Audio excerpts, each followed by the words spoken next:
खबर आपको दें कि ईरान ने इसराइल को अपने काउंसिल खाने पर हमले का जवाब दे दिया है। ईरान ने शाम में ईरानी काउंसिल खाने पर हमले का बदला लेने के लिए इसराइल पर दर्जनों ड्रोन और क्रूज मिसाइल फायर कर दिए हैं।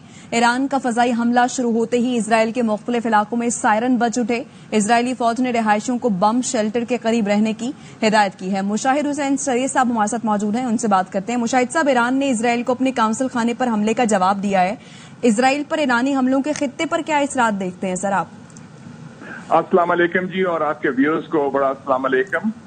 और मैं सबसे पहले समझता हूं कि पूरी मुस्लिम उम्मा में आज बड़ी खुशी की लहर फैल गई है, क्योंकि ईरान पहला मुल्क है 50 सालों में जिसने इजरायली जहारियत का एक मुंह तोड़ जवाब दिया है।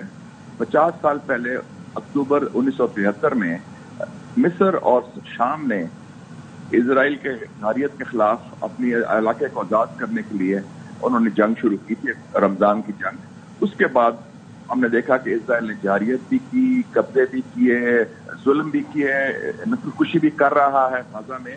लेकिन जिसका जवाब दिया कि 350 मिसाइल और ड्रोन मारे हैं और इजराइल के अंदर मारे हैं, इजराइल की सरजमीन के अंदर, उनके शहरों में, उनके अड्डों पर। तो ये एक बायस तकलीफ भी है फलस्तीनी लोगों के लिए भी। और जो इजराइल का एक भरम था कि इजराइल को कोई मुसलमान मुल्क नहीं कर सकता टच, खौफजदा है मुसलमान हुकूमतें, तो खौफजदा है, आवाम तो नहीं है, लेकिन ये इजराइल के भरम तोड़ दिया है। तो ये एक जायज जवाब था, ये जरूरी भी था, और इससे मगरबी दौरे मेयार भी बेनकाब हो गए, क्योंकि वही इजराइल ने 1 अप्रैल को ईरान के सफारतखाना जो है शाम में, उसको हमला किया था। यानी कि 2 मुसलमान मुल्कों के खिलाफ हमला किया, शाम की सरजमीन पार की और ईरान के सफारतखाने के खिलाफ। तो उसका जवाबी कार्रवाई उन्होंने बड़ी अच्छे तरीके से की है। और आपने देखा कि फौरी तौर पर सदर बाइडन ने नेतन्याहू को फोन किया, और उनके जो वज़ीर दिफा हैं जनरल ऑस्टिन ने अपने हममनसब इजराइल के फोन किया कि बस उधर रुक जाएं और कुछ न करें, क्योंकि वो सब खौफजदा है कि ये जंग भड़ सकती है, कि किसी एक मुल्क ने, ईरान ने हिम्मत, हौसला और कुव्वत का मुजाहरा किया है कि वो इजराइल के खिलाफ मुकाबला कर सकता है डट के, फौजी सतह पर, सिर्फ जुबानी जमा खर्च नहीं। तो ये एक बड़ी तारीखी बात हुई है, और नफ्सियाती तौर पर और सियासी तौर पर और हिम्मत और हौसले के हवाले से मुस्लिम उम्मा के अवाम जो हैं उनमें एक खुशी की लहर जरूर फैली है। तो मुशाहिद साहब, इजराइल खित्ते का अमन खराब करने पर तुला है। ये कहिएगा कि पहले इजराइल ने ईरान के काउंसिल खाने पर हमला किया, फिर जवाब दिया गया ईरान की जानिब से। अमेरिका ने भी, अब सदर बाइडन की जानिब से ये बयान आया है कि अब हम साथ नहीं देंगे, साफ इनकार कर दिया उन्होंने साथ देने का। तो अमेरिका और दीगर इत्तेहादियों का इस सूरत हाल में क्या किरदार देख रहे हैं आप?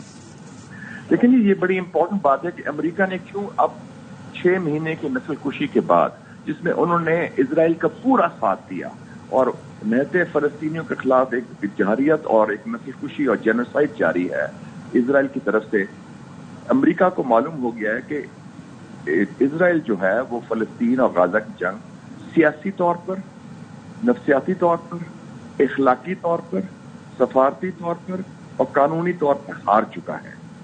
हमास की क़यादत कायम है, हमास की कुव्वत कायम है, फलस्तीनियों के हौसले पस्त नहीं हुए। तो अब उनको पता है कि अगर ये जंग बढ़ गई तो आगे इलेक्शन भी आ रहा है बाइडन का, और वो इलेक्शन भी हारेगा, और वैसे भी मगरबी ममालिक का जो एक उनकी कॉल ऑफ फेल में इतना तजाद है कि लोग कहते हैं इनके दौरे में मेयार हैं ये